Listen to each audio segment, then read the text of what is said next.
On the morning Ada Mercy did not wake. The mountain forgot to breathe. By noon, a canvas-top truck from the bank rattled down Red Hollow Road, and men in shirt sleeves swung hammers into cedar posts as if planting a garden of padlocks. They stapled paper to the porch of the Mercy place, as if paper could quiet a house that had spent 30 years taking in loud and frightened children. The sheriff's deputy leaned against his car with his hat low. The new vice president from the bank wiped his brow with a handkerchief and called the whole thing compassion. Folks who did not live at the end of Red Hollow Road nodded and went home to supper. Folks who did live there stayed on their feet. Ada's people had a rule. You did not write a child off. You did not let a ledger speak louder than a name. But Old Man Sutter, the bank man with a new city suit and a stomach too soft for corn liquor, had a rule of his own. He believed a county map showed all there was to a county.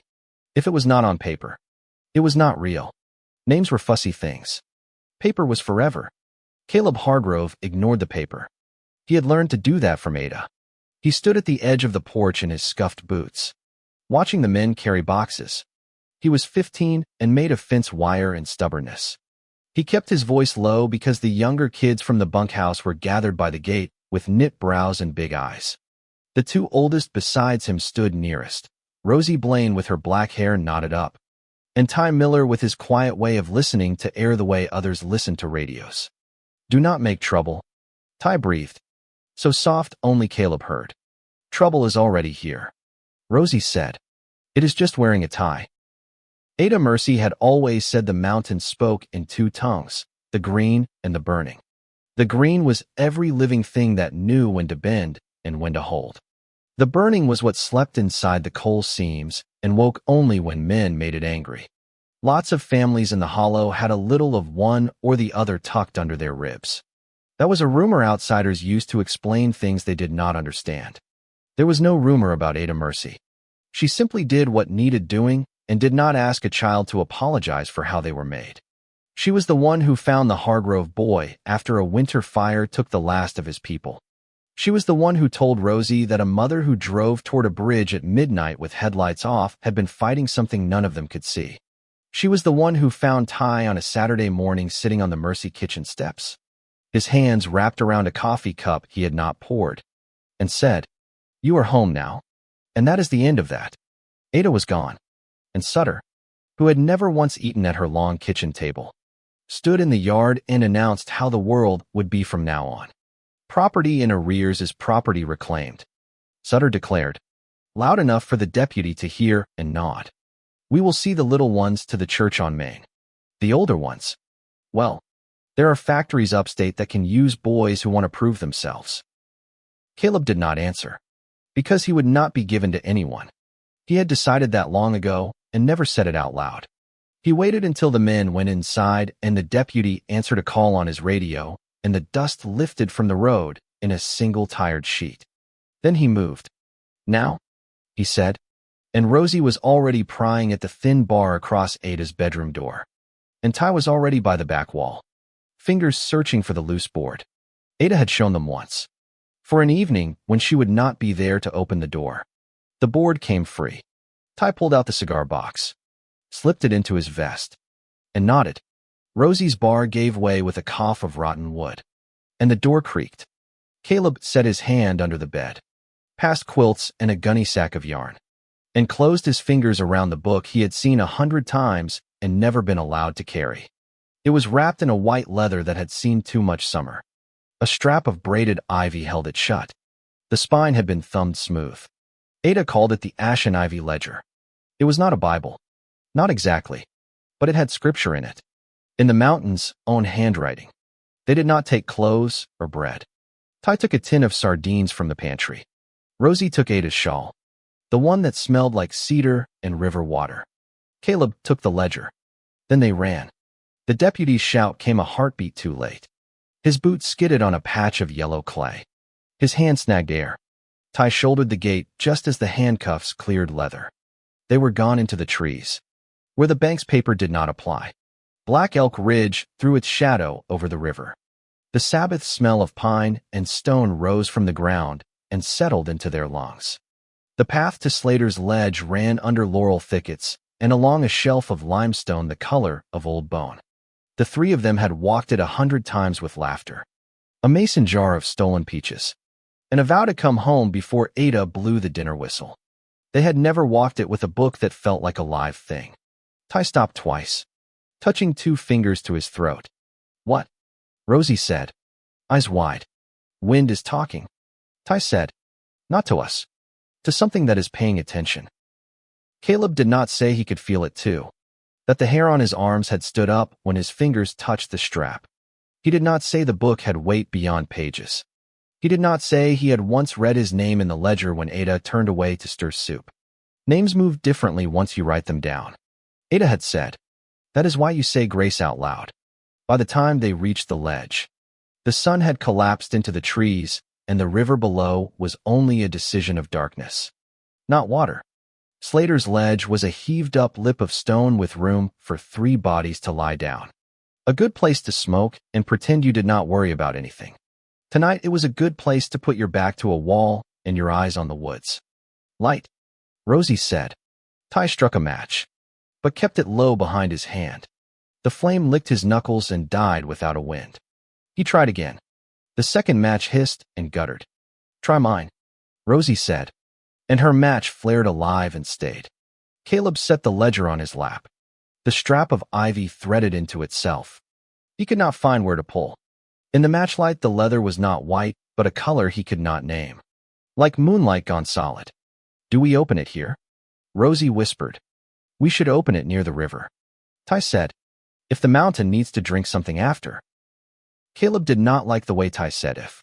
He pulled his pocket knife. He held the strap down and sawed. The braided ivy gave with a smell of rain and hot stone. The strap slithered back as if it hated the idea of letting go. Caleb lifted the cover. The first page was a map, but not of roads, not of hollers and creeks in the way the county kept them. It was a braid of names written in a hand that changed every few inches. The ink was brown. He knew it was not all ink. Ada Mercy was there. Her name had been written with care and then underlined with a child's shaky line that must have been her own when she was small. Above her name, 9 names he did not know. Below, names he knew too well and did not want to see on paper. Tomlin, who used to take his lunch to the mine office because the cafeteria made him sick when the light was fluorescent.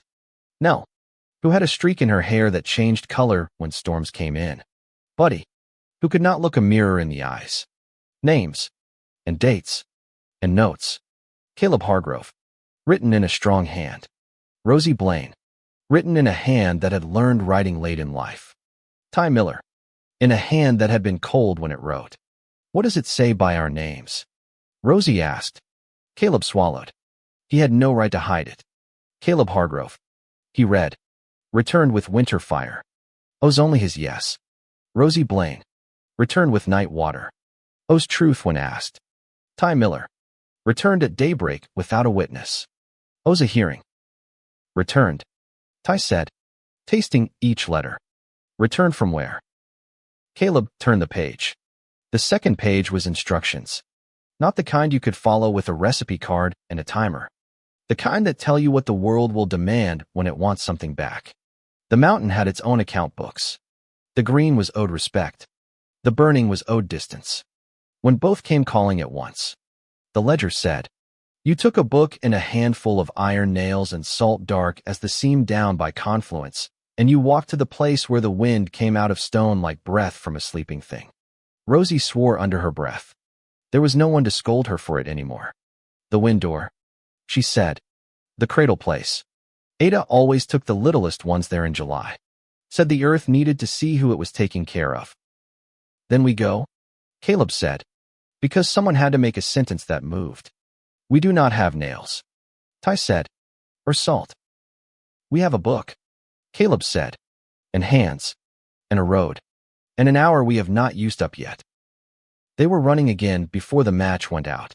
Slater's ledge fell behind them, and the smell of the river rose like a rumor no one wanted to believe. Caleb kept the ledger high and tight. He did not like how the strap coiled around his wrist like a snake that had not decided to bite. Down at the Mercy place, the deputy had finished his call and rubbed his temples. Deputy Hobbs had a look about him like a man who carried more on the inside of his hat than he let on. He heard the scrape of Ida May's screen door down the road and the soft thump of a padlock giving up the ghost in the heat.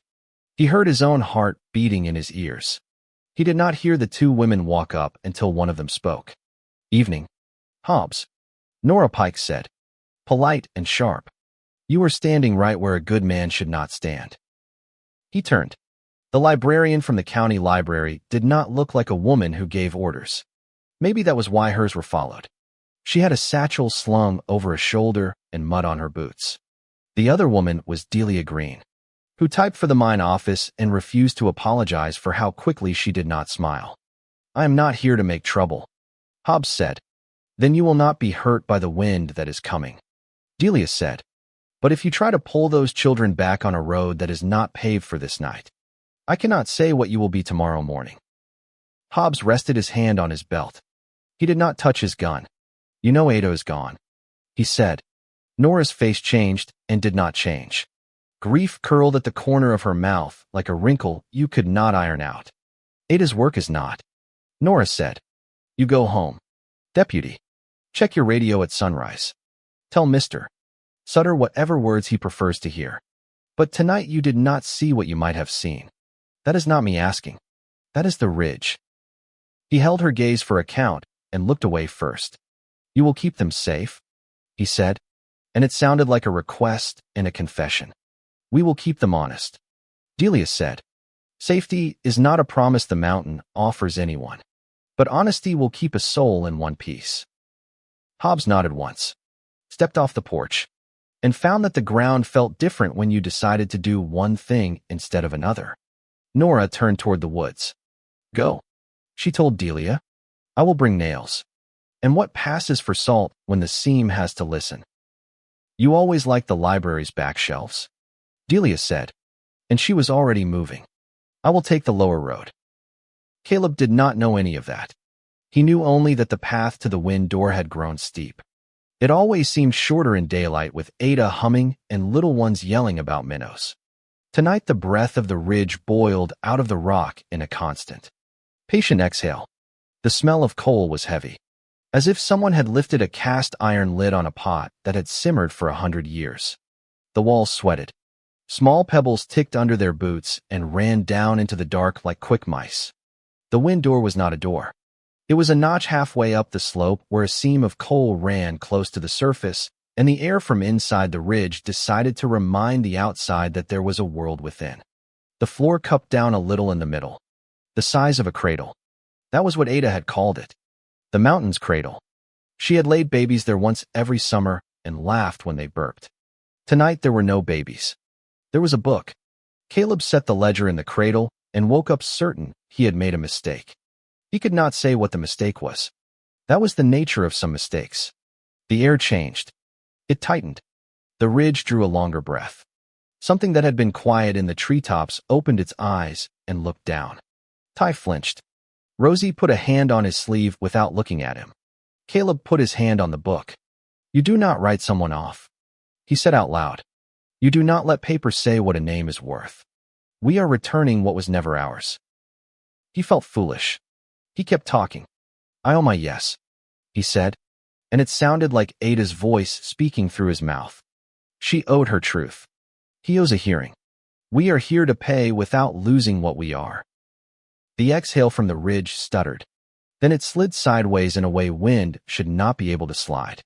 The cradle darkened, though the night did not. The ledger's pages lifted as if licked by something with a heavy tongue and began to turn. They did not turn front to back. They turned down, like a dog digging into a blanket to make a bed. Caleb closed his fingers on the edge of a page because it felt like the right thing to do. It bucked against him. The page under his hand was blank. No names. No notes. Rosie surprised herself by laughing. Soft and a little wild. "You stubborn thing," she said. "You run first and read the instructions later. Move." She bent close and spoke into the ledger like someone calming a calf. "You will get your due," she said. "But hear me. This man owes his yes. And I owe my truth. And this boy owes a hearing. We are not coin. We are promise. If you have to have something, take our names off your page and leave our bodies in our keeping. The ledger stilled.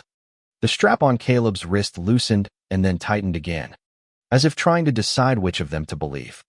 Ty shut his eyes. There is something coming from the ridge cats, he said. Not hunting. Not yet. Counting. Rosie's hand on his sleeve became a grip.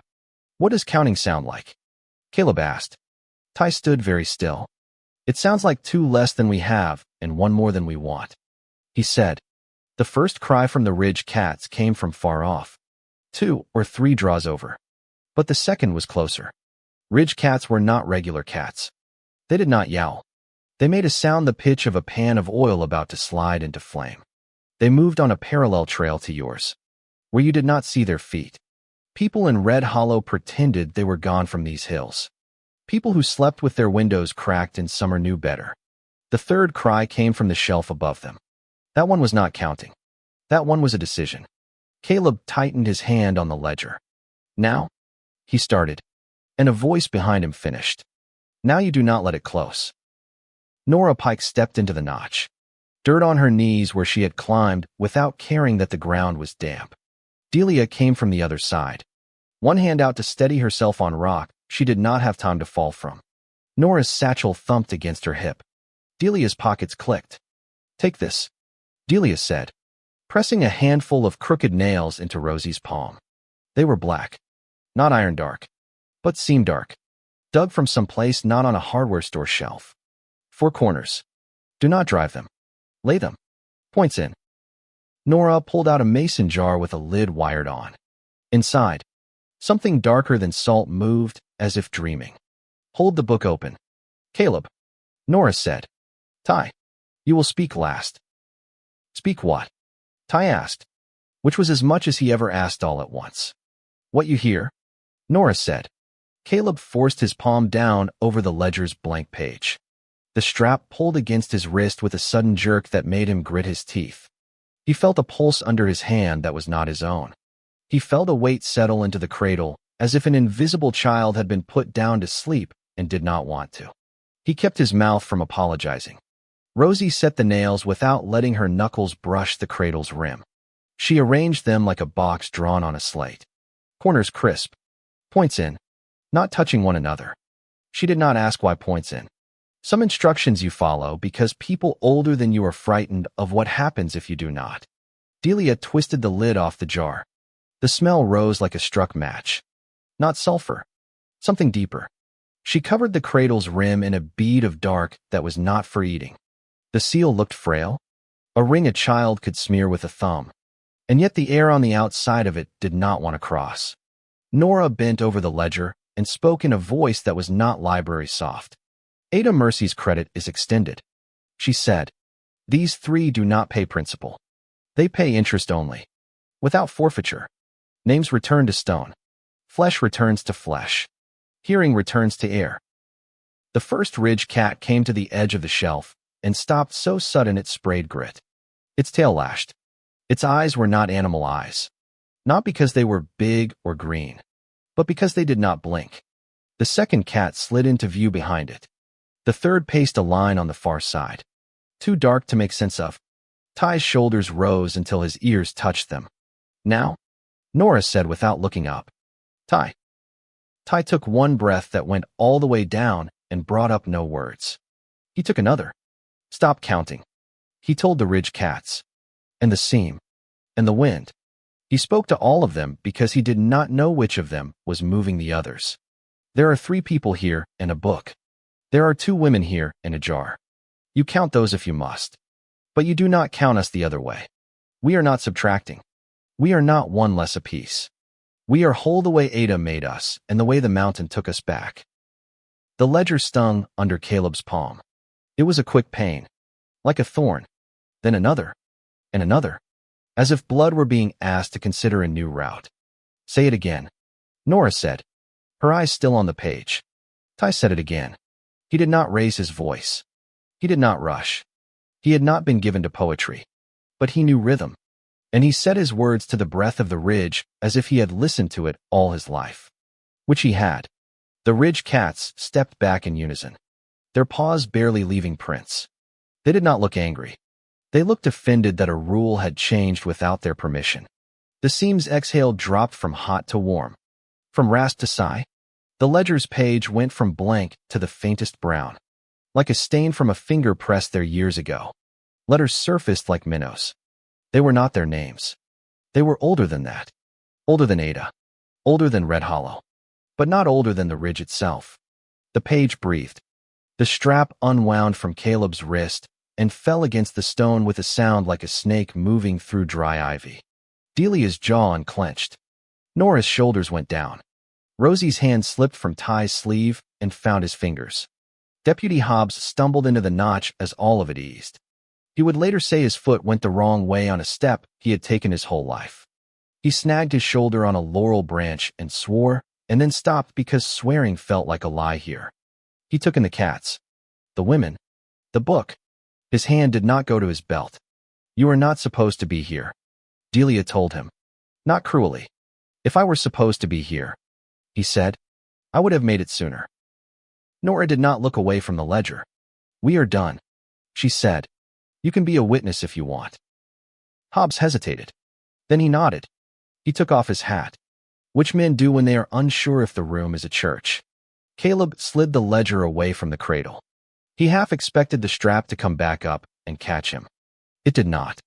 He shut the cover gently, and the ivy bit did not move on its own. It was a book again, not a mouth. "What now?" Rosie asked. Delia brushed her hands together, streaking them with dark salt. "Now you put your names back where people can find them," she said. "Over a door. On a letter. On a church potluck list. On a deed when a deed makes sense. The ridge has no use for your names. It has other things to watch.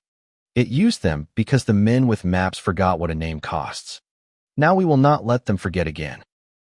Hobbs cleared his throat, and it sounded louder than a man clearing his throat should. "Mr. Sutter asked me to bring back anything that looked like collateral," he said, and managed not to look at the ledger. "Tell him you found a circle of old nails." Delia said, "Tell him they were too bent to use." Hobbs nodded again, like someone who understands being told he has a choice and is relieved to have it made for him. Nora put her hand on the ledger. "You three will come with us," she said. "At least for now. Ada asked us last winter if we would keep an eye. She was sharper than any of us. The Mercy place will not sit empty long. Places like that never do. Meanwhile, I have a spare room. Delia has a spare table." "I do not have a spare table," Delia said. "I have a table. They will share it." Rosie blinked more than she had all night. Ty did not blink at all. Caleb looked at the notch where the wind came out of the ridge and saw a place where nothing had happened except everything. They walked down by a way different from the way up. Not because the path had changed, but because they had. Hobbs followed because he could not pretend he had not seen them. The ridge cats did not follow. The seam breathed the way it had before men came and put holes in it and called that a job. Back at the Mercy place, the paper on the porch gave up and fell like a dry leaf. The padlock on the kitchen door hung loose. Hobbs pretended that was because the heat had made the wood swell. Sutter arrived in a car with more shine than sense and stared at the fallen notice as if the paper had betrayed him. "My deputy tells me," Sutter said later, in the exact tone he used with bankers, "that the matter resolved itself. That happens in a county where people know one another." Nora said, "Matters resolve. Children are not collateral. Houses that do not belong to banks take care of themselves." "I thought you worked at a library," Sutter said.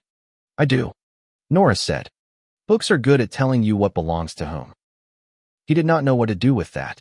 He shifted in his jacket. He wiped his brow.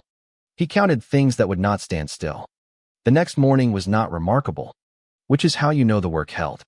The river made a morning kind of noise. The roosters up on Simon's Ridge started and stopped with their usual confusion about dawn.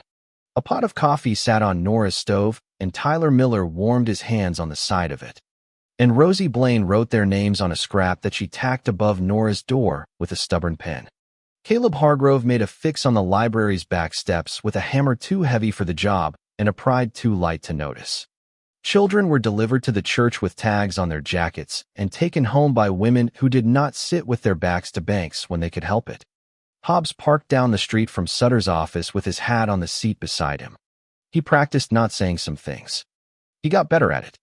Delia went to the mine office and typed letters with edges sharp enough to make a man read them twice. When the office manager asked if she had time for one more memo to town, she told him he had better find a third hand. He did not ask twice. Nora shelved a book on the back wall and jammed the shelf too close to it, as if to make sure it could not slide out. Ada Mercy's porch was swept that afternoon. That was the part that made people cry. Not because a porch cannot sweep itself, but because it can if you have taught enough children to do it. The steps had new grooves by the end of the week from feet going in and out with baskets and buckets and news. A week later, a paper arrived at the county office with black letters and red stamps and a place to sign. The deed said the Mercy place belonged to the bank. The county clerk had a headache when he tried to file it. Not because the letters were wrong, but because his hands did not want to set them against the page. He put the deed aside and went home early. His wife reminded him that folk got paid to think, not to file. He nodded and talked about his mother until he felt better. Sutter did not get his paper filed. He got a letter instead, unmailed and unstamped, on the front step of his office before sunup. It was one page, the handwriting in a careful hand that did not write letters often. It said only, "Names are not yours." It was not signed, because the name did not belong to him. In September, the seam under Black Elk Ridge quit hissing for a week and then remembered itself. In October, a bear stole a basket of apples left on a stump at the Mercy place, and the children laughed like they had paid the bear on purpose. Winter came with a taste like iron on the tongue and then blued into a cold that makes the whole county lean in toward its stoves. In January, Caleb spent a morning at the table with Nora and Delia and Ty and Rosie. The ledger closed and pushed aside like a neighbor's sleeping child. They decided who would sleep at the Mercy place when it should not be empty. They decided who would visit the seam and make sure its breath did not turn sharp. They decided to listen for counting even when there was none. Caretakers, Delia said. Wardens, Nora said. Not as a title, but as a description. Like brown-haired or left-handed. Neighbors, Rosie said, and wrote that on a list as if it were a job. Ty said nothing, which was how he signed his name when he wanted to mean it. The first time Caleb went up to the Winddoor alone, the ledger stayed on his shelf. He brought 4 nails and a jar of salt Nora had blackened over the stove for show and not for use. He stood in the notch and listened to the breath. He said the words Ada had said once when the seam got greedy and men grew proud. He said, "We live here, and you live there, and we can love each other at the line." The seam breathed in and out, unconcerned. That was how a life should be some days. Months later, Sutter took a job 2 counties over and tried to forget he had ever smelled black salt. He developed a cough that came in at night and left at dawn and could not be counted. He did not get better at deciding what belonged to him. Deputy Hobbs married a woman who laughed when he misplaced his hat. She put a second hook by the door and wrote his name above it.